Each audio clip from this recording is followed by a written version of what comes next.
I've got Nick Sargent as our guest today on Out and Back. He is the president of the SnowSports Industries of America. And Nick, welcome to Out and Back. Thanks for having me. Great to be here. Yes, and to our viewers who are used to seeing me in a completely different background, I am in our motorhome in just outside of Ennis, Montana, on the Madison River, and I'm going to show the group where we are right now, and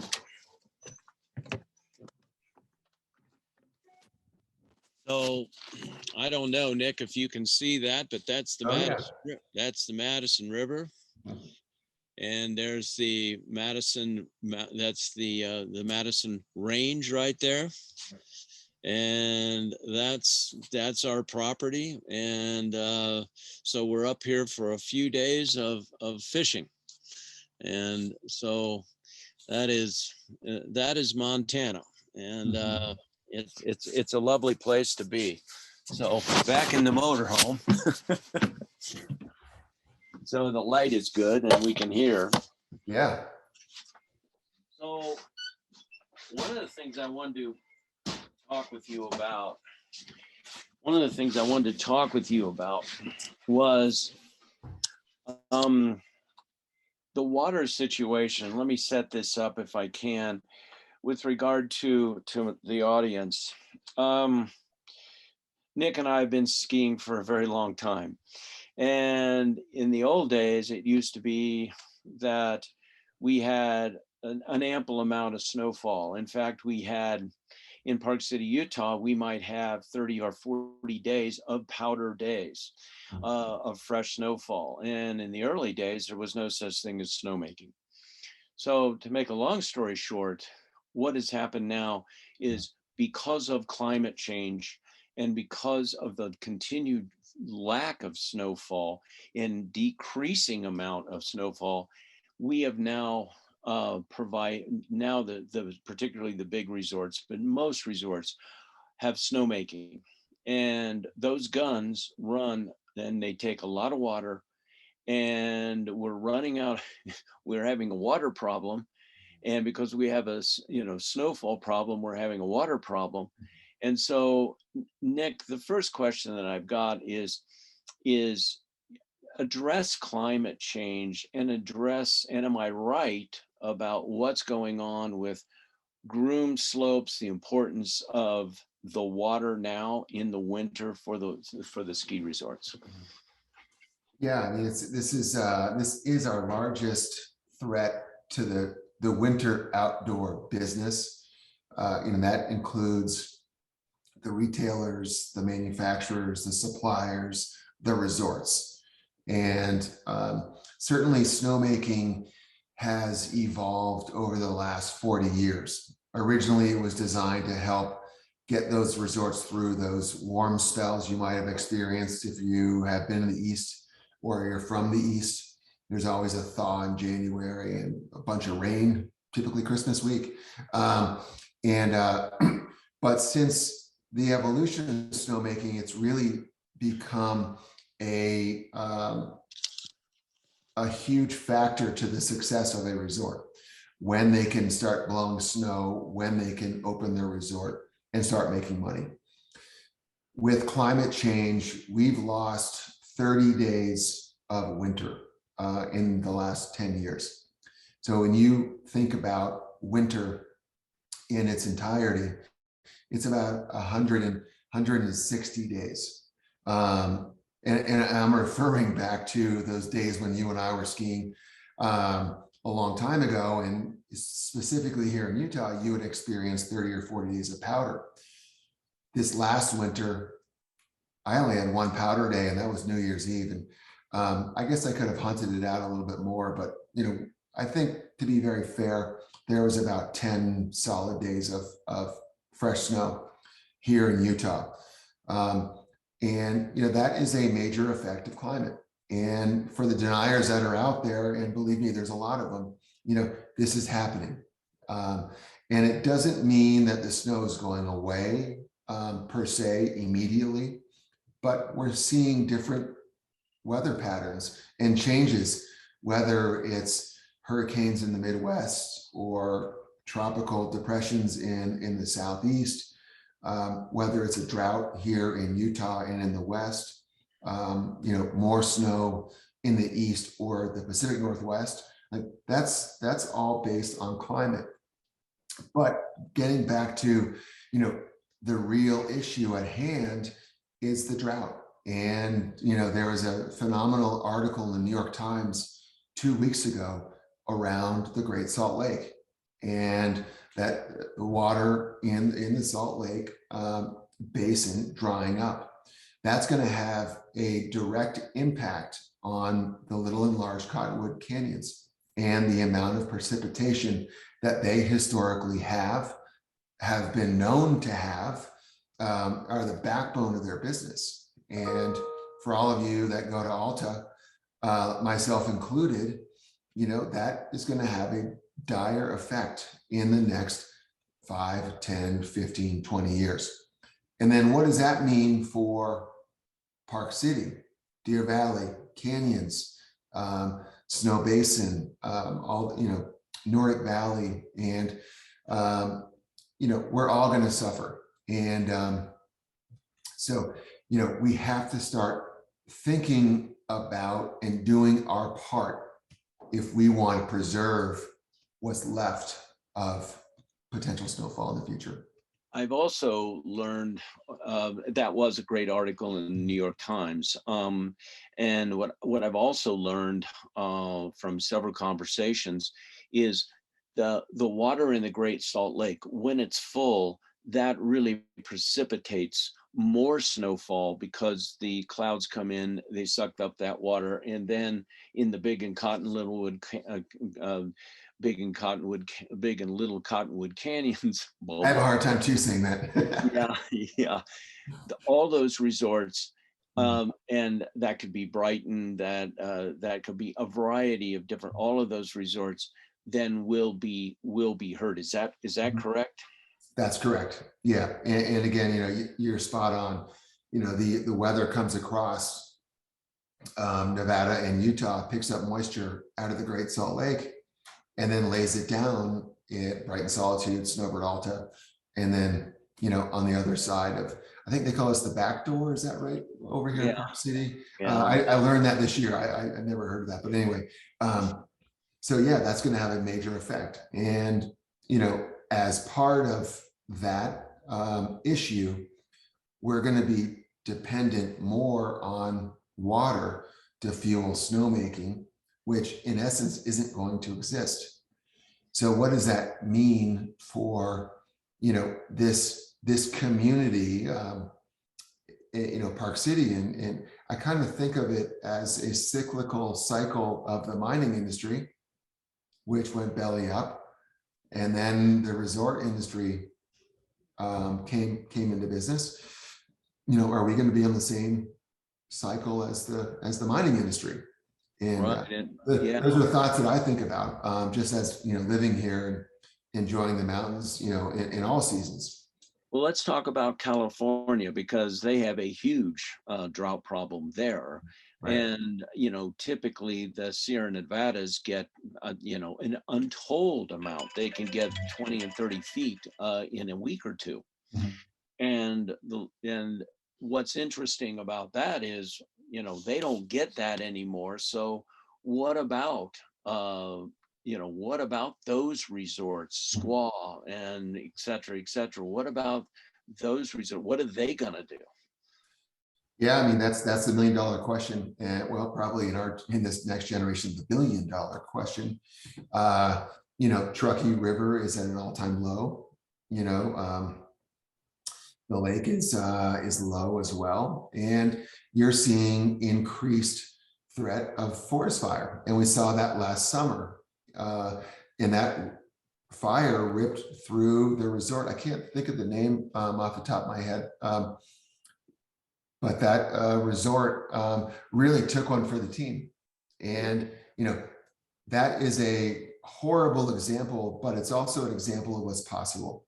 And, we're seeing forest fire here on Parley's Summit, closer to our community. You're seeing forest fire at Mount Bachelor and Bend that are closer to those communities. And we're seeing this all around us. And so again, the summers are warmer. We just finished our warmest year in the history that we're tracking. Temperatures are up a couple degrees. It's going to be 85 or 90 here in Park City today. It's, and as much moisture as we've received is just not enough. And, Right. So again, you're seeing all of these signs, no fireworks over 4th of July, these are all signs of what's ahead. And I think we need to get accustomed to, no fireworks at 4th of July in mountain communities. I think we need to get accustomed to earthscaping our lawns, and not using the precious water to have a green lawn. I think you need to get accustomed to, maybe not taking a shower every day or two, and thinking about washing your dishes by hand and not using your dishwasher. I mean, there's a lot of things that you can do as an individual, but getting back to the question, what about the lack of water? Whether it's Tahoe, whether it's Utah, whether it's Colorado, Idaho, Wyoming, certainly California is pushing the issue a lot harder than other states due to their volume of people and lack of water. And, that's something that we are going to have to adjust to here in this area as well. Could there be a way to talk about, we're not talking about the Midwest and we're not talking about the East, Mhm. but the East, Stowe, Stratton, Gemini Peak, a lot of those, are they suffering too from lack of snow? They, yes and no. Yeah. And the reason I say no is that I just read an article a couple weeks ago. I'm from a little town just north of Stowe, a couple miles, Morrisville, Vermont. And I grew up in Stowe in that community. That Stowe is in the county of Lamoille County. And Lamoille County was rated the top county in the country, which is not affected by climate change due to the amount of water it gets. And if you've spent time in that area, it's cold, wet, humid.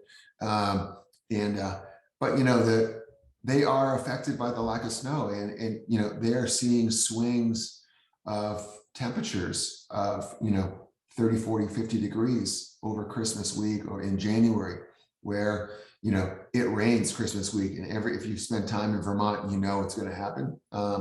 And then in January, the temperature drops into the subarctic space for a week or 10 days.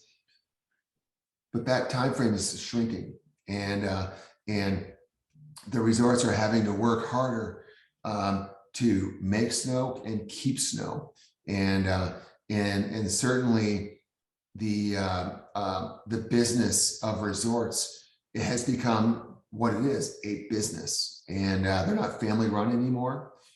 There are some, but most of them, as we are all experiencing, are either owned by Vail or Alterra.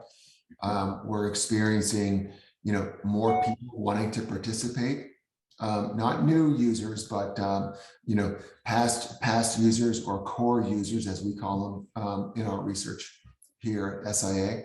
And so you're seeing a crowded infrastructure, which again is creating more issue around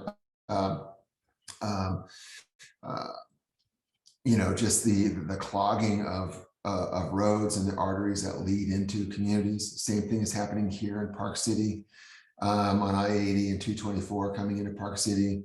I-70 in Colorado is a phenomenon as well. And that is contributing to global emissions and contributing to climate change. So there's a number of different issues that are coming into effect here. Now, and that's interesting because you've got Alterra and Vail, and they own most of the resorts, certainly in the United States. And, I would think that they would be on the forefront of this because it's a big business model, and they've got a huge marketing machine that is bringing a lot more people in, because now you can buy a season pass for $600 or $650, and then you can ski any of their resorts. It's a great marketing tool, but it's also caused a lot of stress on the resort towns, whatever resort town that you're in. You can go on the East Coast, you can go to the Midwest, you can go to the West, or you can go to California. All of it is putting a lot of stress. So there's a lot of different things working, almost against the ski industry at this point. Are there solutions? In other words, is there any way to recycle snow melt and bring that back up onto the slopes? Are there any solutions that are being talked about here to, number one, address the lack of snowfall and the lack of water? I think there are a number of solutions, and again, this doesn't fall on Vail or Alterra to solve everything, but yeah, as a larger contributor, that's certainly have a louder voice, and to be very fair, they are doing a lot of good work trying to mitigate what they can, and again, as I said, it doesn't fall directly on them, but we as a community and a culture need to start thinking about how we participate for skiing and snowboarding and sledding, snowshoeing, backcountry, uphill, winter biking. What's our carbon footprint? What does it take to get us from our home to the mountain? Fortunately, if we're in Park City, we're very close. You can use public transportation. You can ride your e-bike. I mean, there's no shortage of e-bikes in town on the 4th of July a few days ago. They exist, and there should be a certain way for us that live here to get to the mountain via e-bike. Super simple. Public transportation. Again, great ways for us to minimize the parking, minimize the cars on the roads, minimize the cars sitting in traffic, running, trying to keep you warm as you're waiting a few hours in traffic, unfortunately. But there's no clean or clear answer of preserving the water and the runoff, because the rivers need the water, and that water flows downstream, which helps fill Deer Creek and Jornell.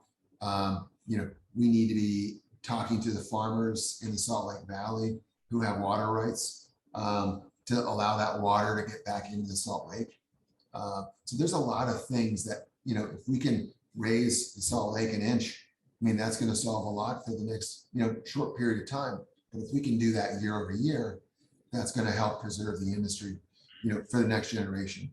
And that goes forward, with the Colorado River, Lake Mead, Powell, what flows into Las Vegas, flows into San Diego.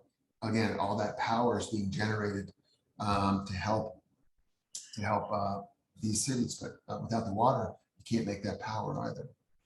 Right. And are you addressing, or is POW, Protect Our Winters, are they addressing how we possibly could rearrange water rights? I know that would be a big legal issue, but many times agriculture, and again, we're not throwing anybody under the bus here, but they have to use their water or they lose their water rights. That doesn't make any sense anymore as we move into the future. Sure. Well, I mean, everybody knows farming and ranching has changed over the last, 5 years, let alone 50 years. But a lot of those rights have been with farmers and ranches for maybe generations. And I'm speculating here because I don't know that business as well. But at any rate, we have to a look at those rights and really think it through.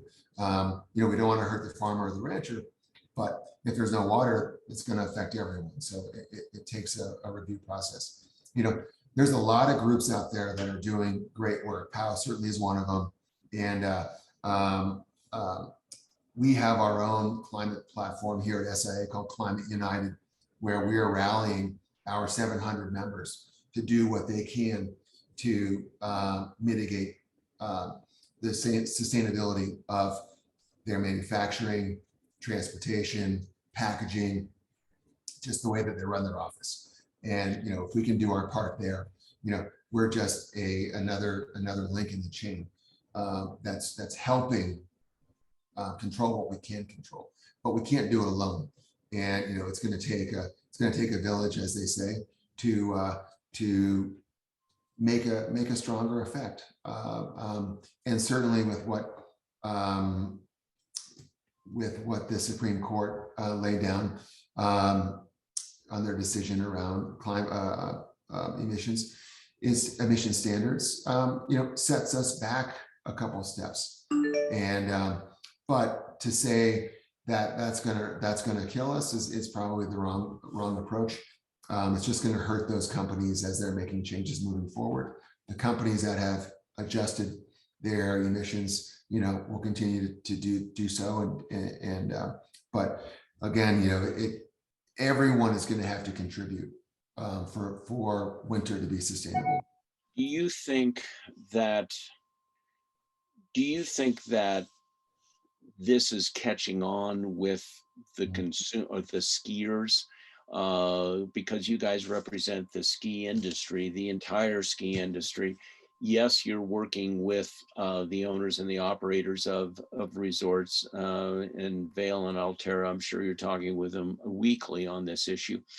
But do you feel that this concern is now migrating into the larger skier population? Yeah, I do for sure. And proof of that is we're seeing the next generation of consumers making really hard decisions on what companies they want to consume. You know, what is their environmental and sustainable platform? If they don't have one, I'm not going to buy their product. You know, REI, for example, if you don't have an environmental platform as a supplier, they won't do business with you, which again, amazing, awesome. And there's a lot of other retailers that are operating on that same platform. And so tomorrow's consumer is certainly more conscious of environmental, climate, sustainability standards, and they're making that part of their lifestyle. And so, I mean, I have kids, you know, who are, you know, 20, 18, and 16, and they're certainly looking at companies, wondering if they're going to have snow for their kids. You know, I don't think I thought that way when I was that age, but you know, but the fact that they are, you know, informs me and educates me that this is an issue that is, you know, our responsibility to help do what we can. So when we hand over the keys to the proverbial car, when they become adults and have a family, there's gas in the car. And so we need to do our part. And but it really is great when you see this next generation, you know, thinking about this, concerned about it. And that really is going to help educate the next generation and hopefully the one beyond that. And so that's, you know, things that we're looking at, we're studying, we're doing research, and we're putting out participation reports to help inform today's leaders on what's happening around our business. Nick, this has been a great conversation, and I really appreciate your time today on Out and Back. In what I'm taking away from this is that there's a lot of good work being done on the environmental side, not only from skiers and young people coming up, but the industry. Right. And clearly the solutions are hard because because climate change, it's carbon loading. It's a lot of that. And, Mhm. and the issue is that's one of the big issues that we're going to have to solve. But it really does, all of these issues affect the ski industry. And I think you'd agree with that summation. Absolutely, it does. And again, we're doing what we can do, and we are also working with other groups to have a stronger voice and a stronger footprint. Great. Nick, thanks a lot for your time on Out and Back, and we will talk with you soon. Thanks, appreciate it. See you.